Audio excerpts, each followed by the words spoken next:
It's been a crazy week in the AI space because we've seen OpenAI's latest model attack another platform, get out of its sandbox environment where it shouldn't have been able to, just to solve a problem, and attack another platform to try and find answers to that problem. Now, this is crazy because a lot of the methods that AI model used is what is being used to attack the crypto protocols, bridges, and validators out there at the moment. So this could very well have a massive impact to the crypto industry. And I think it's being downplayed and underestimated at the moment. So if you haven't caught up to the latest news, this is a bit of a summary here.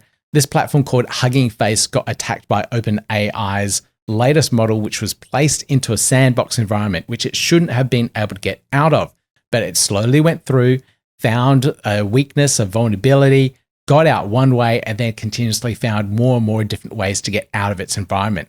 Once it did, it tried to find another platform where it could possibly find the answers to its problem that it was trying to solve, and thought Hugging Face was a perfect place where it could possibly find those answers. So then it breached Hugging Face's platform using weak passwords or leaked passwords that it found online, and then continuously started to probe deeper and deeper until it got into Hugging Face's infrastructure. So that's the situation there. And considering that AI just continuously works in the background, looking for multiple different vectors of attack to get into another platform is insane and crazy. And of course, these platforms have lots of resources and funding to protect themselves against these type of attacks, but they still get attacked and probed. So where does that lead us in regards to the crypto space? And this is where things get really crazy. And this article here from CoinDesk points out a couple of things that we should be aware of. So let me just read out these points here. Much of the crypto attacks happen before the funds move. Attackers scan code, test passwords, search for exposed credentials, analyze signing setups, and look for a path into administrator accounts. That's even Discord environments and anything that you use to communicate with your crypto community. They're all possible attack vectors. So it's really important that all these projects take security to the utmost and bring on board a moderator or something like that could expose the entire project. So there's a lot of things that we need to look into here. Now, the weak point may not be a smart contract. It may be a developer's laptop, a poisoned software package, or a bridge validator. So there's multiple different ways to get into a particular platform, and the smart contracts aren't always the point. If we have a look here on some previous attacks, Drift for 285 million, that was a 6-month social engineering campaign to get into the credentials and gain privilege access. This other one here, Kelp DAO for 292 million, was a bridge loss, and it attacked a single verifier flaw within their system. And the list goes on and on. And I really do think, if you have a look at this headline here, that the artificial intelligence threat to crypto is definitely being underestimated. I'll put links to all these articles in the show notes down below. And while I've got your attention, don't forget to hit that thumbs up, like, subscribe, notification bell. My name is Peter, and I keep you guys up to date with everything that's happening in the crypto space. So if we go back to here and have a look at what's happening in the Cardano space at the moment, this latest Wanchain bridge could have very well been another exploit due to AI probing and looking for various attack vectors to gain access to the bridge's assets. And this was very unfortunate to see, but this isn't the only bridge hack that we saw this week alone. Coinburo put out this. We got AFX Trade for 24.15 million. We've got Verus for 7.55. We've got B2 Network for another 3.86 million. So the list goes on and on. And the unfortunate thing with Verus here is that they had a follow-up attack for another 7.53 million.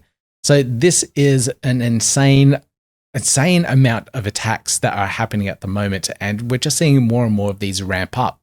The problem with the bridges is that the way the bridge works is that people will bring in assets from one chain and then lock it into a smart contract on that chain itself. The assets are just sitting there. They are a sitting target. So when an attacker comes along, they'll be looking at those sitting targets and saying that's an easy place to exploit, because if I can get into one, I can get into a lot of the other assets that potentially are being locked up on that bridge.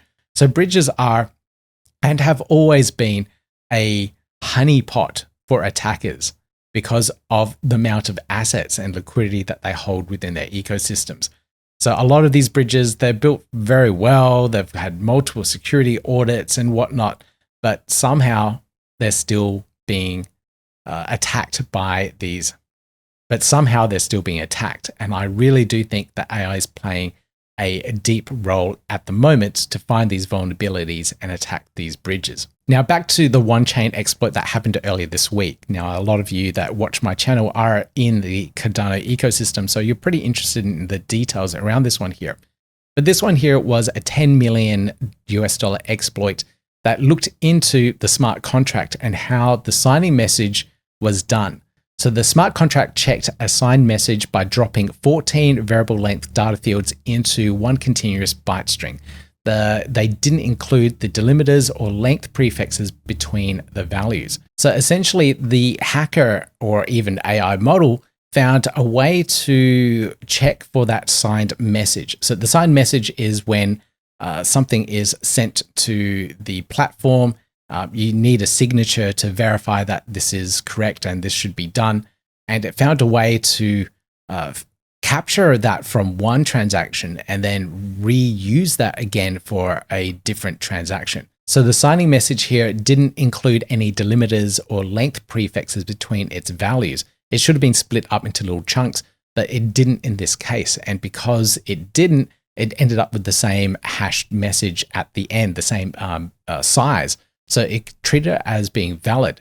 So when they managed to legitimately sign a authorization of 3,110 night tokens, by sliding the field boundaries around, they reused that identical signature to extract 203 million night tokens instead. So one signature that they used in a previous transaction could be reused to extract even more night tokens. So that's how they did it. So that's a 65,000x inflation by just mashing the values together. So absolutely crazy what happened here, and really, really unfortunate. Some of you out there, I know, took advantage of the situation and snapped up a lot of night tokens at an extremely low price. So if you did that, I'm happy for you. I didn't want to take that type of risk. There is still a lot of night tokens yet to be dumped as well, but it looks like the mitigation of this has been good, and a lot of the addresses that the hacker is trying to exit out of have been blocked. So it may not be able to execute on a lot of these trades, which is kind of a good thing for the midnight ecosystem and the Cardano ecosystem. Now, the attacks don't just stop there on the Wanchain Bridge. Like I said, this is continuously happening. And this one here, the Rosen Bridge. So Rosen Bridge, for those that don't know, they bridge Bitcoin over to the Cardano ecosystem. So they have RSBTC moving back and forth between Bitcoin and Cardano. And what they noticed was a continuous attack attempts to try also to forge signed signatures on their platform. But so far, absolutely nothing has gotten through. 84 attack attempts so far, and still nothing is getting through. So that is really good testament to see how strong the Rosen Bridge is at the moment in regards to their liquidity being brought back and forth between Cardano and Bitcoin. But bridges, scary, scary stuff. Mike Hornan put up this post, and I just want to read it out for you guys so you're aware of what's happening. Guys, this one matters. This isn't a joke. Since January, we processed more than 186 vulnerability reports, and more than 30 of them turned out to be legitimate vulnerabilities that required intervention and fixes. That's on top of everything else that has been happening behind the scenes to keep this blockchain secure, most of which I can't really talk about. And that's just the security side of what Intersect have been doing. This work isn't optional, it's essential, and it has to be done if we want Cardano to remain secure and resilient. If you believe this work is worth continuing, please consider voting yes. Now, this is all in regards to the Intersect proposals at the moment to withdraw funds to actually do this type of work.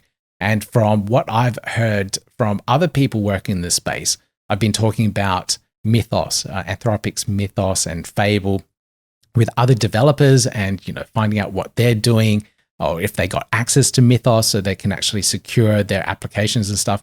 And it sounds like some people have really high level access to be able to sort this stuff out for the Cardano ecosystem. But of course, they can't talk about any of this because if any of it got out, other AI models could jump in and potentially attack the chain, etc., etc.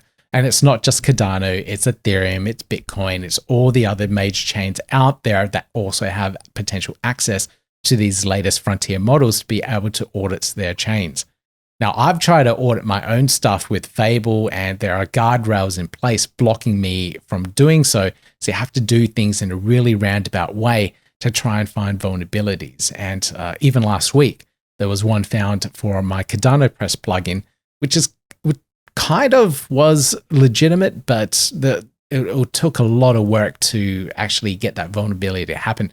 But we still patched that one anyway, just in case something was happening. But this brought up a very interesting conversation between various developers and people within the ecosystem. And I just wanted to point out this comment here that Phil put up on this conversation thread. Unfortunately, if you aren't on their list, many massive open source repositories without the right connections or even stars, you don't get the benefits of this and are left to fend off the sharks yourself. He's referring to being able to access the latest frontier models to be able to protect yourself from these attacks. It's imperative that we attempt to get Cardano core repos and critical infra into these programs. Also, with respect to security by obfuscation, indeed, keeping security findings and patches private is certainly the meta, but that isn't to say being closed source provides a tangible benefit. LLMs basically make closed source security entirely irrelevant. They can perform perfect high-level abstraction, decomplication, or even more obfuscated executables. What's more important is the process for responsible disclosure.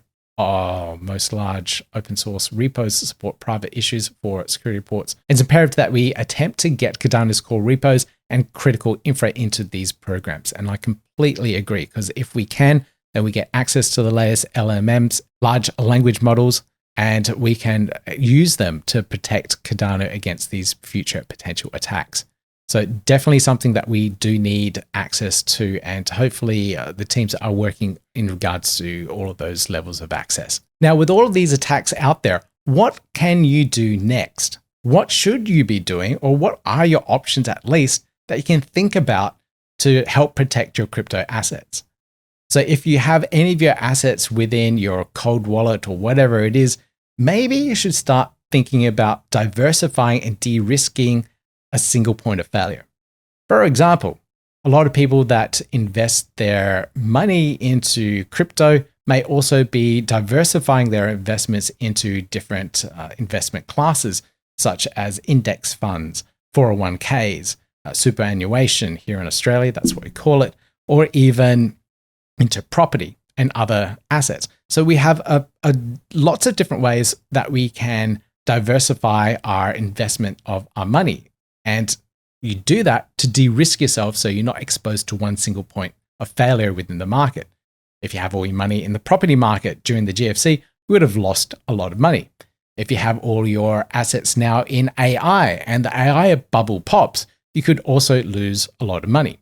So taking that kind of strategy and that thought pattern into your crypto storage holdings could be a very good tactic that you could use to de-risk yourself from being exposed for one single point of failure. Maybe a hardware wallet provider gets hacked in the future, or maybe that particular hardware wallet provider has all your details leaked online and you become a target of a wrench attack. All of these things could happen and actually are happening around the world. So large crypto holders are exposed and get kidnapped in a particular country where they are. This happens. This is a very, very common thing. So if you had your assets diversified across multiple different ways of storing your assets, such as a custody service, one particular cold wallet, another cold wallet, paper wallet, a hot wallet, there's lots of different ways that you can store your assets, and diversifying that and spreading things out and making sure that they're all secure is one way to ensure that your assets aren't lost in one single point of failure. So it's a scary world out there, guys, I know, but have a look into how you could possibly store your crypto assets in multiple different ways, multiple different hardware devices, offline, off the hot wallet environments, and off exchanges as well, or even partially on different types of exchanges, multiple different exchanges, so that you're not exposed to one major failure and collapse. Anyway, guys, I've got some more information coming up about the SecondFi attack. They've put up information about how this attack potentially happened with a investigation from Groom Lake. So I will put that up in a follow-up video. Make sure you follow in the top right-hand corner there. You can get to the video link there, learn more about what is happening to SecondFi and what you can potentially do next. Anyway, guys, that's all I have for this particular video update. If you got something out of it, make sure you hit that thumbs up, like, subscribe, notification bell, YouTube memberships down below, buy me a coffee, links there as well. Great way to support the channel. If you can't do any of that, just hit the thumbs up and I'll see you guys, well, stay positive, and I'll see you guys in the next video.